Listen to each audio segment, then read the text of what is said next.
Just like a rock star, Ukrainian President Volodymyr Zelensky is on a tour of Europe, and he is receiving a reception that a rock star could only dream of.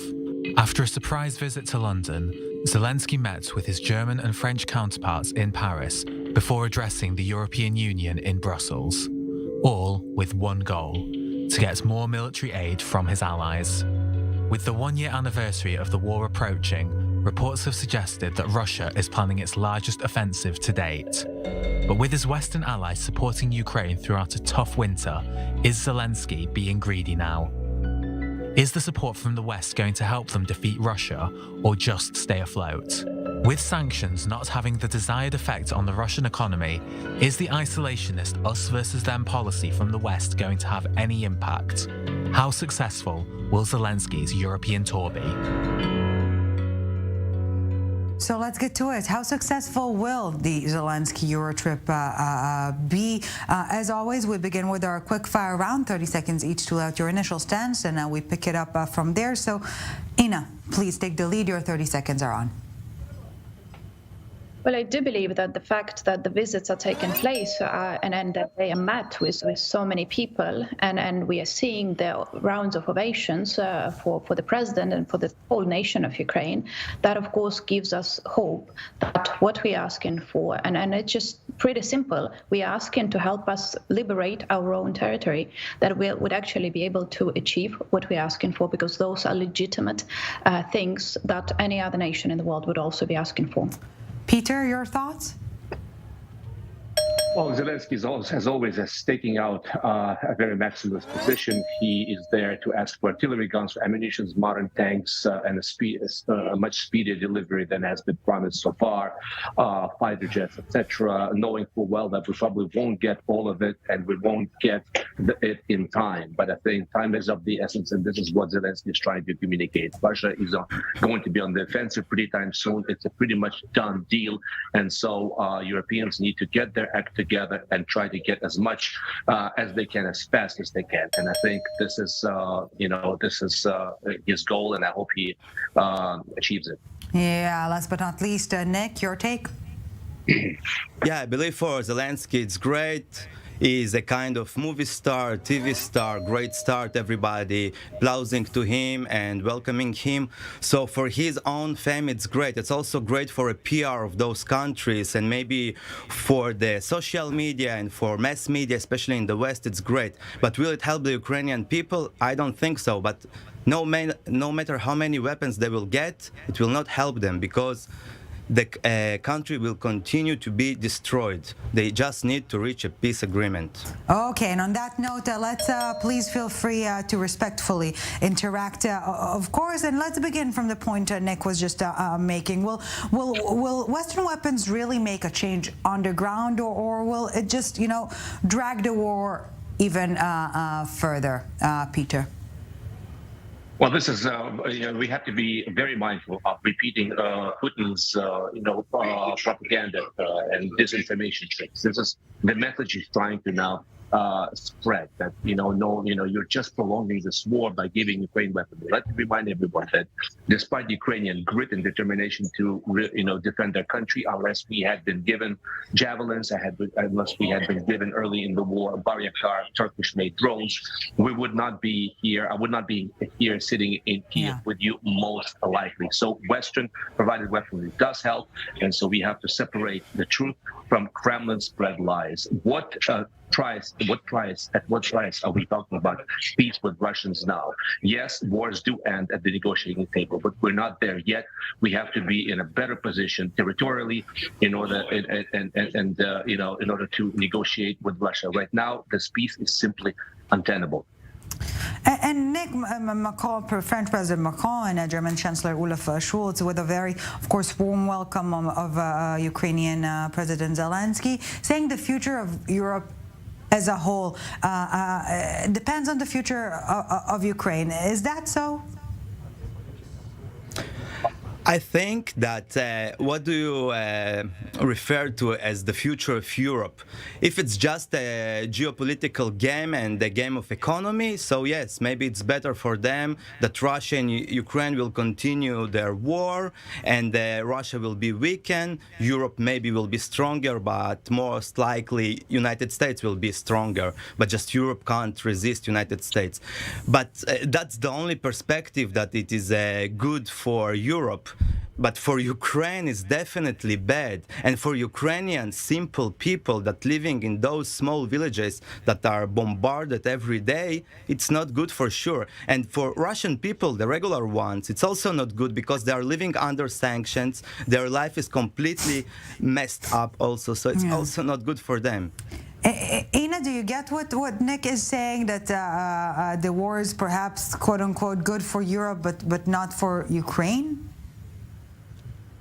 Well, it definitely is not good for Ukraine. And No, if for sure, anything, yeah. Do I want peace? Yes, very much so, because my son goes to the bomb shelter every time there is an air raid alert in Kiev. I wake up every single morning texting my partner, asking if he's alive, because he's at the battlefront. That is the price that we are all paying. This has been like this for 1 year for us, the whole year of this hell that we're living through. But it's absolutely wrong to blame the victim. It's like saying that the rape victim doesn't enjoy what is happening to her, so she just needs to make a peace with the person who is raping her. That is not how it works. Not a single person on the whole planet Earth can guarantee that whatever peace is made with Putin at this point, that Putin will actually do whatever agreement is reached. Not a single person, not in the studio, not on the whole planet, because Putin is out of control. And no matter how much I wanted for peace to be established, trust me, I want it with all my heart. But there is no way for it to be established, particularly not through some false negotiations. And there is another thing to add, that you remember that a bit less than a year ago, but soon it's going to be a year, everybody was saying Ukraine is going to fall in 3 days. Yeah. Putin's military will be in Kyiv, in the city center, in 3 days after invasion. We are standing. We liberated huge portions of the territory that Russians have got under their control, and we have been quite successful about that. And Ukrainian army proved to be much stronger than the Russian army. So I really hope that the spread of Russian propaganda, I agree with Peter here, will actually stop, because Ukraine is quite successful in defending our land and in defending the eastern front of Europe altogether from this Russian barbaric invasion. But Ina, Peter, for Ukraine, the end goal is Crimea. Is it the West's end goal too? Well, yes, that's a big question. Ukraine has staked out maximalist goals, and that is reconquering its territory, liberating its territory up to the 1991 borders, including Crimea. I would not be honest if I told you that everyone is on board with this, even though the U.S. continues and other European Western allies of Ukraine continue to insist that it's up to Ukraine to determine when and where they will stop, territorially speaking. But I am afraid that the West is very concerned with just Putin's so-called red lines. And the Crimea is obviously Vladimir Putin's red line. The West is still cognizant of it and is wary that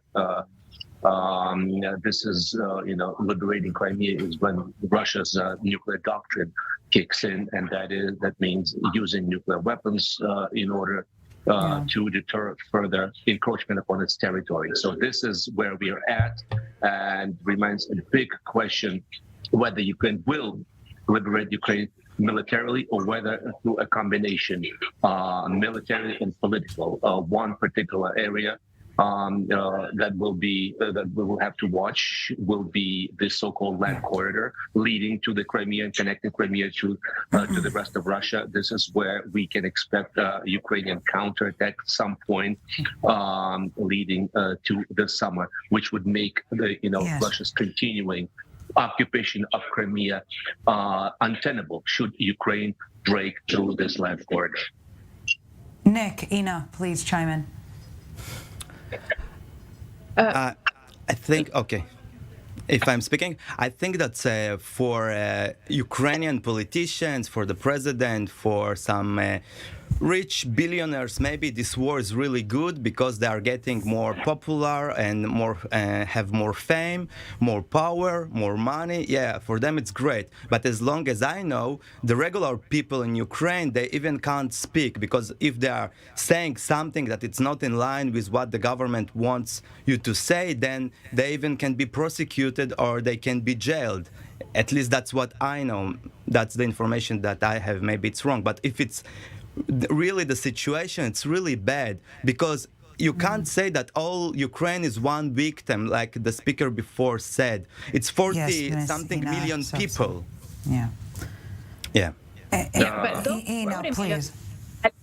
Under terrible conditions, under airstrikes every single day, you are saying that they want this to continue? No, they don't want this to continue. They want it to stop, but they cannot allow for this to be stopped on Putin's terms, what you are arguing for.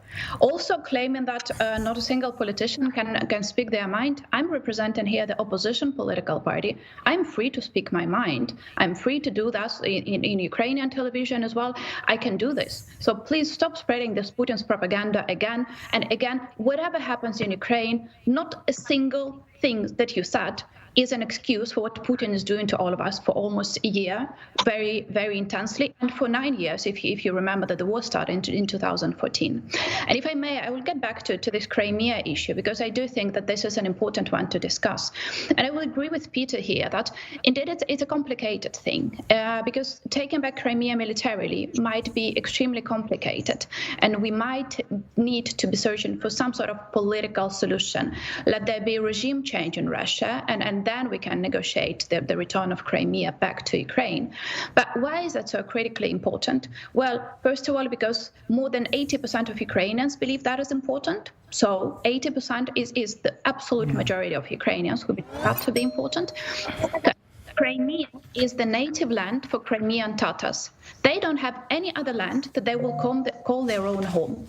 And that is where Russians are destroying them. They have arranged for a genocide of Crimean Tatars there in 1944. That is what Crimean Tatars remember, and that is what they're continuing to do right now. And I think for Israel, understanding not having any other land to call home is critically important. That is why it is so important to have Crimea back to Ukraine. But secondly, because Crimea being used by Russia as a military base to invade the rest of Ukraine. So from strategic military point of view, if Russia controls Crimea, we would always be not safe. Okay, Peter, in the really 20 seconds we have left before we conclude the first part of our discussion, your concluding remark? Yeah, let me just say my concluding remark would be in response to our Israeli co-panelist. I'm very surprised that you had mentioned the sort of discrimination, the sort of repression against voices of dissent in Ukraine, where I do not know of a single case, and in fact it is Russia which now has a law that makes any sort of criticism of the Russian army's actions in Ukraine punishable by 15 years in jail. So we're definitely not, criticizing Peter Zalmayev, Nicole Jochen, and Ina Sovsun. We're putting a quick stop right here, but we're back in a few minutes with part 2 of our debate. Don't go anywhere. Welcome back to the summit. Still with us, Peter Zalmayev, Ina Sovsun, and Nicole Jochen. Thank you all so very much for staying with us. We're also, of course, staying on topic. But before we get back to our conversation, let's take a listen to one of many speeches by the Ukrainian president this week, this time with British lawmakers saying thanks, but we need more. Let's take a listen. We have freedom, give us wings to protect it. I trust this symbol will help us for our next coalition of the planes, and I appeal to you and the world with simple and yet most important words. Combat aircrafts for Ukraine, wings for freedom. So let's get to it with quite an upfront phrasing here. Will it ever be enough for Ukraine? Are they being a bit greedy? Let's begin with another quick fire round and pick up the conversation from there. Peter Zalmayev, please take the lead. Well, obviously they're not being greedy. Ukraine is giving, is making a great deal for Europeans. It will fight. It will spend its own blood. All the Europeans need to do is give Ukraine some weaponry. And obviously we're not being greedy. Once again, Ukraine goes through every day through as much artillery rounds as a normal European country goes through in a year. Russia has thrown everything it can. It has at us all this munitions, millions of guns and thousands of tanks that it has accumulated over the decades. And so this is, once again, don't forget, this is Europe's largest land-based war since World War II. This is paying with blood, no other way to put it. Nick, your 30 seconds are on. I think it's a great input to the world industry of the war of weapons, especially for the American companies that are doing a great profit from that. So maybe for them it's great. But for Ukraine, as I said before, I don't think they can have enough weapons if they are against a superpower that have nuclear weapons and have enough weapons to destroy them and the world actually also. So what's the point? Ina, what's the point? Nick is asking. I'm sure you have an answer. Well, the point, Nick, is to protect the basic values that we all share dear.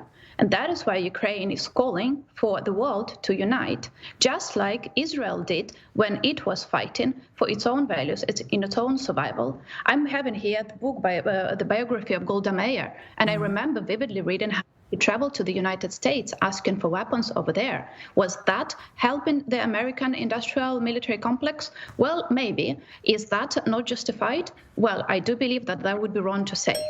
And I do, let's feel free to interact from this point onwards, of course. And I do want to circle back to what Peter said before we took a break during his opening remarks, suggesting that perhaps, if I understood correctly, there is a negotiation tactic of sort, as in that President Zelensky is setting a very high bar that will allow a leeway to get something more modest, but that will still satisfy the Ukrainian need. Ina, is that so? Do you see it that way?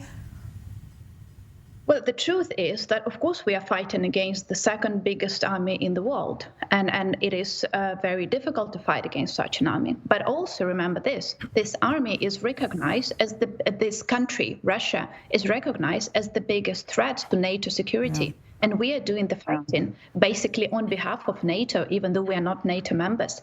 So yes, it is a huge power, and not show me a single country on earth, except probably for the United States, who would be able to withstand the pressure of such a big army. But we did that, and we did that successfully with our army and with our people, everybody is getting ready to fight. Who look at the lines with people who are still volunteering to go to the army to fight for what they believe to be important. They're not doing that to make somebody rich. They're doing that because somebody came to their house and violated it. And that is not right. And I'm sorry, but protecting this sort of logic is just flawed. It's just wrong on so many levels. Peter, please.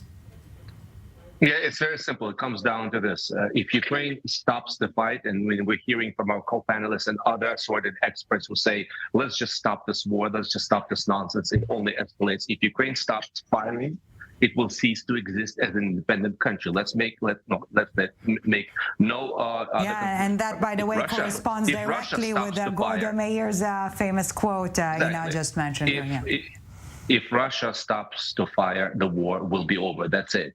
And so, once again, we know what Ukraine has done is demonstrated to the world that there's no need to fear the world's second largest army. The fear has been conquered. If we don't go ahead with this, if we're not consistent, if we don't see this through and see Russia be defeated, it will create a very dangerous precedent. And Joe Biden, in his State of the Union address, said that much. It will impact directly on U.S. interests.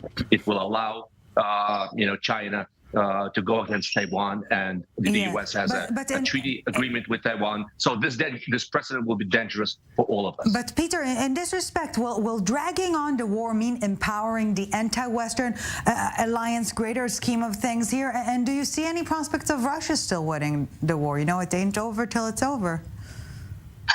Well, I mean, do see prospects of Russia dragging it on unless West steps up its game and gives Ukraine all it needs to create a new reality on the ground. Russia keeps talking about a new reality on the ground, what that we need to recognize. Yes, wars end at the negotiating table, but the reason I said we're not there yet is because we have not, established the kinds of conditions on the ground that would not allow Putin to declare victory and thereby create this dangerous precedent I spoke of. Nick, is there a solution that can satisfy both sides? I think that the only solution is that both sides will sit and will speak and will agree on a peace deal. I said from the beginning it was a big mistake of Russia to invade to Ukraine. I'm against this war. I'm against any war. But I don't think that Ukrainian people, the simple one, that their homes are bombarded and their relatives are dying, I don't think that they want to be the front of NATO and to defend all Europe and United States. I don't think, from my perspective and my understanding, this is the dream of the mothers of Ukraine, that their children will defend the children of American mothers or of European mothers, that they are continue to have a great life in their countries. I don't think that that's the case. Maybe for some politicians in Ukraine it's great, as I said, but I don't think for regular people it's good. We are nearing the 1-year anniversary. Is Russia planning a major offensive? Are there any rabbits left to pull from Moscow's standpoint? I will answer that, but I will refer to the comment made by Nick. Well, thank you very much for speaking on behalf of Ukrainian people, but I will be doing that part of the job in this conversation, if you don't mind, as a Ukrainian politician and as a representative of Ukrainian people, and as the person whose husband is fighting in the war from the day one of this big invasion. I don't want him to fight, but he doesn't have a choice, because otherwise Putin's military guys will be here in Kyiv, and that is what I don't want. And that is what not a single person in Kyiv wants to have here.